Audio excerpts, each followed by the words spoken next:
मग त्यातले बाधित होण्याची शक्यता आणि बाधित न होण्याची शक्यता तुम्हाला कळायला लागेल. लक्षात आलं का?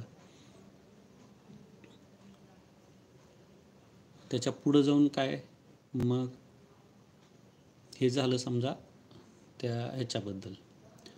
सर्वेक्षण संस्थेने जे काही ह्याच्याबद्दलचं सरकार दप्तरी जे नकाशे सबमिट केलेले आहेत, तर ते नकाशे मिळवायची प्रक्रिया. मग ह्याच्यानंतर पुढचं काय, की बाबा आता आपण पाहतो की सगळ्यांची ओढ एकच आहे की बाबा भूसंपादन कधी चालू होईल. तर सगळ्यांना पहिल्यांदा एक सांगू इच्छितो की भूसंपादन कधी चालू होईल असं नाही आहे. भूसंपादनाची जी काही तांत्रिक बाब आहे,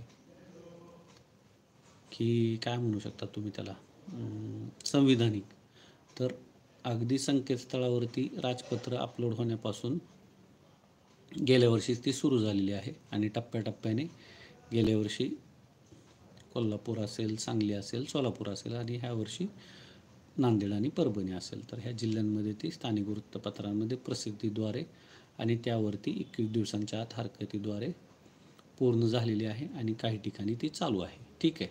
उर्वरित आता थोडंसं तिथंच त्याच्यासाठी सांगितलं की पहिल्यांदा सगळ्यात कचेरी जवळ करा. लक्षात आलं का? ठीक आहे. तुमचं जे काय सकाळपासून समजा जे काय रोजनिशीचं काम आहे त्यात गपचूप अलगद नाही का, तुम्हाला वाटलं की बाबा काय अडीअडचणी येतील, तुम्हाला अडीअडचणी यायचं काय कारण नाही. आलं लक्षात? सगळ्या गोष्टींचं तुमच्या विश्लेषण शेवटी कुठं होणार आहे, तर जिल्हाधिकारी कार्यालयात किंवा जिल्हाधिकारी कार्यालयातर्फे दिशानिर्देशित केलेल्या त्या तुमच्या इतर ठिकाणी शक्तिपीठसाठी जिथं कुठं तुम्हाला कार्यालय नियुक्त करून दिलेली आहेत. आलं लक्षात? आता विशेष करून कसं आहे की सोलापूर जिल्हाचा जो ह्यातला पट्टा आहे तो सगळ्यात लांबलचक आहे आणि यवतमाळचा देखील. तर मग मुख्यालयाचं जर स्थान लांब असेल तर आता कुठं तुमची ती व्यवस्था केलेली आहे तर संबंधित तुम्ही पाहून घ्या आणि त्या ठिकाणी जाऊन सगळी विचारणा करा. त्याच्यामध्ये मग सांगितल्यासारखं असमर्थता असेल तर ते लेखी घ्या आणि माहितीच्या अधिकारात ते मागून घ्या. मग त्याच्या पुढचा टप्पा काय, की हे झालं कार्यालयीन कारवाई. आता मग उरते काय, जसं मी तुम्हाला म्हटलं की बाबा गावातल्या त्या पूर्ण गट नकाशांमध्ये ज्यावेळेस तुम्हाला कळेल की बाबा इथून मार्गिका प्रविष्ट होते आणि इथून बाहेर पडते, ज्यावेळेस तुम्हाला कळेल की बाबा मार्गिका गावातील या गटामधून प्रवेश करते, पुढं ती या गटांना दुभागत, छेदत, भेदत पुढं ह्या गटातून बाहेर पडते, तर त्या बाधित लाभार्थी गटांमध्ये मग तुमचं समजा एक मालकी हक्काबद्दल सांगतो बरं का, की बाबा तुम्हाला जे काय तुमच्या त्या मौल्यवान घटक असतील त्याच्यामध्ये, तर त्या संरक्षित आहेत का.